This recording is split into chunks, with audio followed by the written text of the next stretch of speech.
في يوم في صلاة الظهر لقيت واحدة تستأذن عايزة سؤال.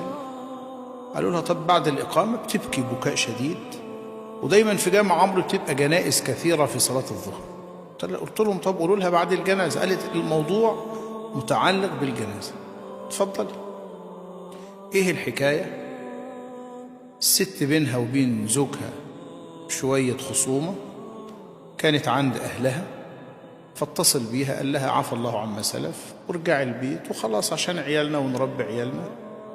فعلت صوتها عليه، قلت له انت بتكلمني ليه؟ انا مش هاجي، انا مش عايز ارجع، مش عايز اشوفك، انا الكلام ده كان بعد صلاة المغرب. تقول بعد العشاء لقيت التليفون بيضرب، البقاء لله جوزك مات،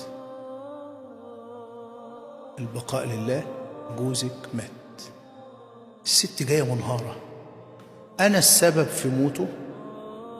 قلت لها أنت من ضمن الأسباب، لكن تعددت الأسباب والموت واحد. إلا قهر الرجال يا أستاذ محمد، النبي استعاذ منه. ولما تيجي القهرة أو الزعل من حد هو منك بتوجع.